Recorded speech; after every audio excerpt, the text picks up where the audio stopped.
Ja Morant's name is a hot one on the NBA trade block right now, but his value may not be what people originally thought it was going to be, myself included. Reportedly, executives are openly questioning his impact, his availability, and his contract, and is reshaping the entire trade market for the talented young guard.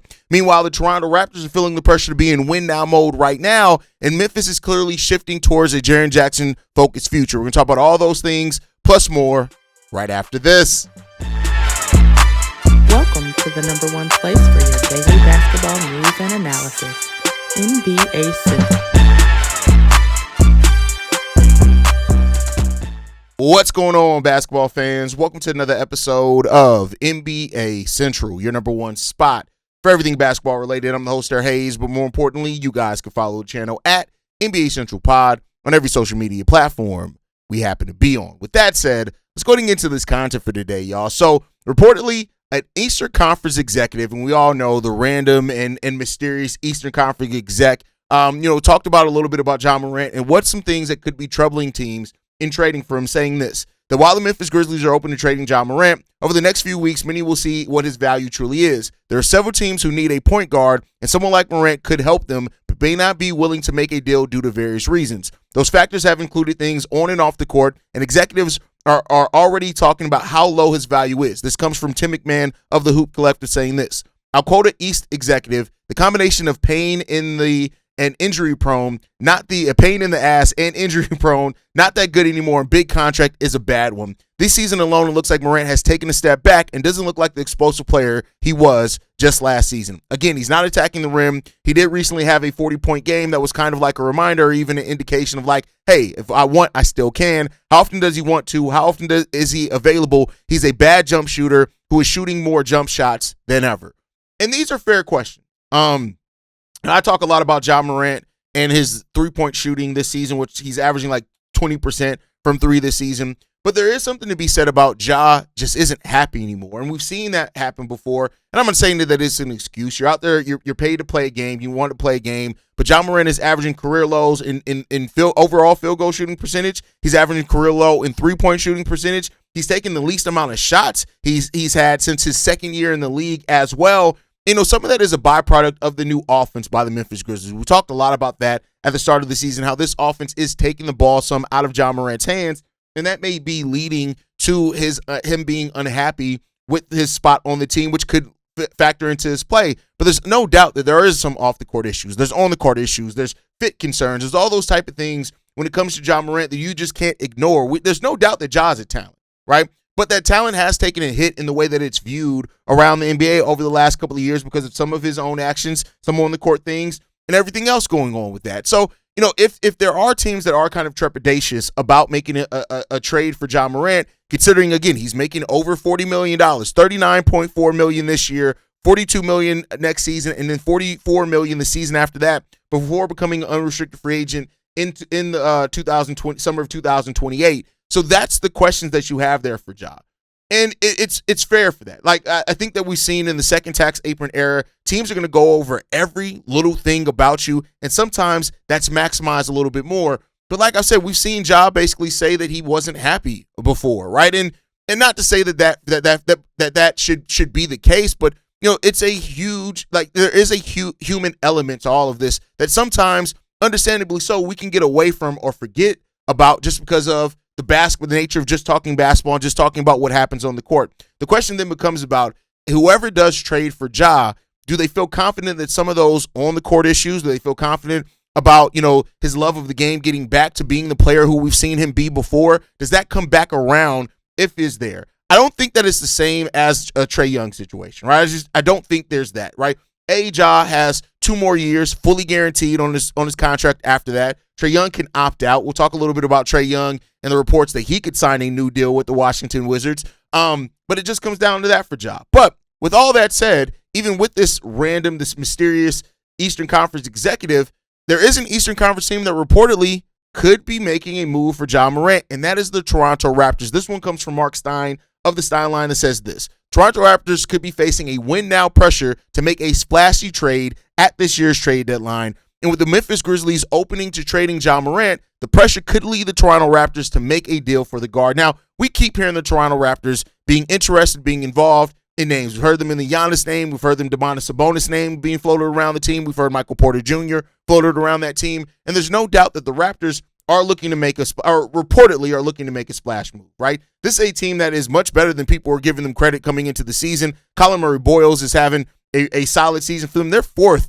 in the Eastern Conference right now. 24-16 are the Toronto Raptors. They're a well-built team. Their defense is getting better month by month. Their defense keeps getting better, which is really something that could propel them to be, a team that could really make some noise in the Eastern Conference playoffs. 6th best defensive rating in the game of basketball right now do they have. And so while this team over their last 10 games are 7-3, they keep stacking wins. They're 10-10 in their last 20. The question then becomes about, do the Raptors want to make an all-in move of trading for a player like Ja Morant? Does Domantas Sabonis or a big, we've heard that a big could be where they're kind of more focused at. So hearing now that a guard is a thing for them, it's kind of surprising because that's not what we've heard around this team, that guard is something that they're really looking to aim. But if you're looking for a star player and you need that star power and a win now move is there for you, maybe you do. Emmanuel Quickley, who's been starting at point guard for that team, averaging 16.5 points per game, perfectly fine. And the fact that Quickley's only 26 years old, he's been in the league since 2020, is crazy. 26 years old is Emmanuel Quickley. He doesn't turn 27 until the offseason. The Raptors could look for a more natural upgrade. Now, the question is how does Ja Morant fit? Would he be happy in Toronto? Those are the kind of things that we don't have an answer to. But the Raptors are looking to make a splash trade. Scotty Barnes is having a really good season. Talked about Colin Murray-Boyles and what he's been. They don't want to move off of Jakob Poeltl. So it just comes down to what and who do they want to move in a case like that, and what would the Memphis Grizzlies want back from the Toronto Raptors, roster? Would they be interested in Grady Dick, who really hasn't had kind of the season that, or any season really that says that he could be a future star? He hasn't started a single game this year. He's playing the lowest minutes of his career at 15.7. I'm sure the Raptors will kind of want to include him in that. And, with the Grizzlies kind of resetting, what does that then look like? But, the Raptors are an interesting team to watch at this trade deadline, because if they do make a splash move, as a lot of teams in the East, with how close things are, could be looking to do something, and we'll see, right? But as it stands right now, the Kings are not really interested in Anthony Davis, which was reported right now, and they don't have the long-term contracts that they're looking for to trade for Sabonis. But we shall see. The Raptors made a splash move at last year's trade deadline, getting Brandon Ingram. Could they follow that up this season with making another splash for Ja Morant, for Domantas Sabonis, for somebody else? We'll see what happens there, because anything's possible, as I like to say in the NBA. You can count nothing out, and we'll see how that continues to go, right? With that said, I want to pivot now to kind of look at Jaren Jackson Jr., right? And Jaren Jackson Jr. is talked about in regards to his feelings on the rebuild around the Memphis Grizzlies. And reportedly, it's like, maybe he's not as happy with a potential rebuild with that team. Tim McMahon of Hoops Collective saying this. They traded Desmond Bane this summer, and what else did they do this summer of significance? They also extended Jaren Jackson Jr. to as much as they could give him the second they could give him. Despite that fact, they knew he had a toe surgery. So their actions are telling you that they're determined to rebuild the Grizzlies. I would say around Jaren Jackson Jr. There's a lot of discussion around the league wondering if it's mutual, I would say. So now there are some questions on, does Jaren Jackson Jr. actually feel like a rebuild is something that he would want to be part of? Now, they did extend him. He has a contract. He's under contract for a long time. That matters in a case like that. He has a player option into 2029, 30 season.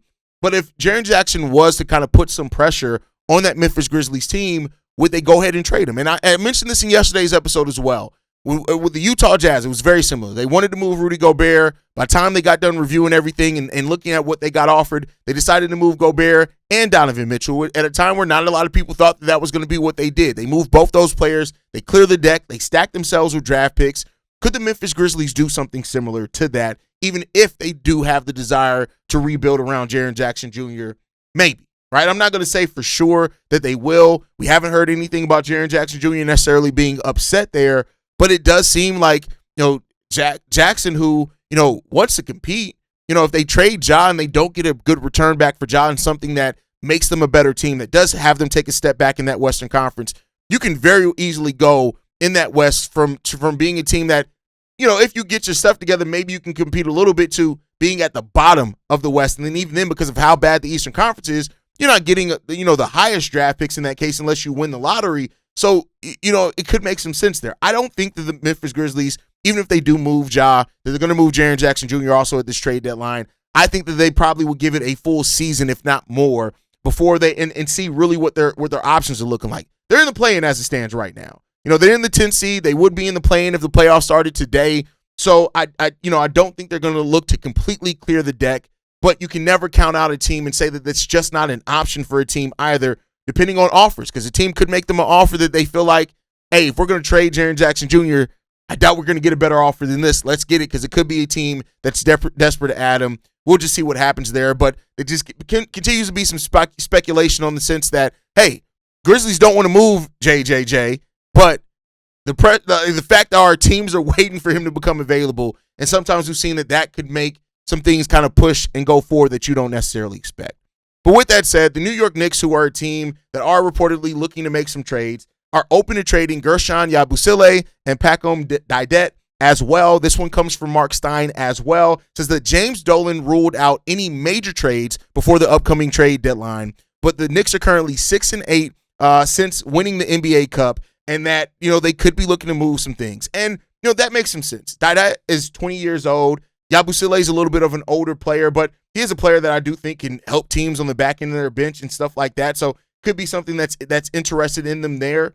I like Yabusele coming to the Knicks personally. I loved it. He's on a $5 million contract this year. He does have a player option next year for $5.7 million. So a team would have him for a couple of years if they decide to move for him. As far as Didet, it's interesting because you have the youth there, right? It depends on how a team looks at the promise, because the New York Knicks don't have a lot of first-round picks to move, so you're not getting that. So if they're trying to move a young asset and a solid veteran debt piece to try to find themselves something, that makes some sense there. As far as Didet, this is a guy that was drafted 25th overall in the 2024 draft, hasn't done a lot in his NBA career yet so far. He played 18 games last season, only 14 so far this season, but we've seen teams before be willing to take a chance on a young player if they're resetting the deck. Could a team like the Brooklyn Nets be interested in adding another young piece to their core? Possibly, right? So, the Knicks are smart to try to move those players that don't necessarily fit in with what they're doing and to try to shore up some things before, as you lead into the playoffs and around the trade deadline. And they're going to be, I've said it, and I'm keep saying it, a lot of these East teams are going to be looking for moves at the deadline because of how close things are to the East. You're going to be looking at teams that are hoping to increase their chances in the East, and you're going to be looking at teams that are looking to create more separation between between themselves and teams below them in the Eastern Conference as well. Look at the Knicks, who are the number 2 seed right now in the East. Technically, they're only 3.5 games back of Orlando Magic at the number 6 seed, 3.5 games back of being in the play-in at the number 7 seed. So, and only 6 games back. No, I can't. Sometimes I can't math. Sometimes the math don't be mathing. But yeah, 6 games back of the 9th seed. So that's just how things work in the Eastern Conference. Things are so tight in that East that you're going to be looking for teams to create some spacing, and the Knicks could be looking to do that. I just don't know if those pieces are going to be the most attractive. With that said, last topic of the day. Trae Young reportedly could sign a 2-year extension with the Washington Wizards. This comes again from Mark Stein of the Stein Line. Trae Young, who does have a player option for $49 million next season. He could opt into that, but it was reportedly that the Wizards do want to reevaluate Young and take a more cautious approach with his availability this season. And because of that, they do have a top 8 protected pick as well this year that they could be looking to re-sign him, him opt out of the deal, re-sign him for 2 years. And it wouldn't be something that we haven't seen happen in the NBA before. It'll keep him in Washington for 2 full seasons as they evaluate something, and it gives them a more opportunity and headway if they do decide to move him later down the road, which kind of always has been a bit of speculation that they could look to repackage him later and move him and get even more assets. And so that could be the plan here by the Washington Wizards. We just got to see how it's going to shake out. But that's going to do it for my time for today. I want to hear from you guys on these topics. Is Ja Morant still a franchise guard? Can he be that good? Would you trade for him if you were the Toronto Raptors? And should the Memphis Grizzlies fully commit to Jaren Jackson Jr.? Drop your thoughts and your takes down below. Make sure you guys are following us at NBA Central Pod. You send us any feedback, questions, comments, concerns, NBA Central Show at gmail.com. And then lastly, if you want to leave a text message, and our voicemail for the mailbag. The number to do so, 773-270-2799. We're the number one spot for everything basketball related. And I'll catch you guys the next time I feel like making an episode. Probably tomorrow. Peace, y'all. This has been a presentation of the Breaks Media.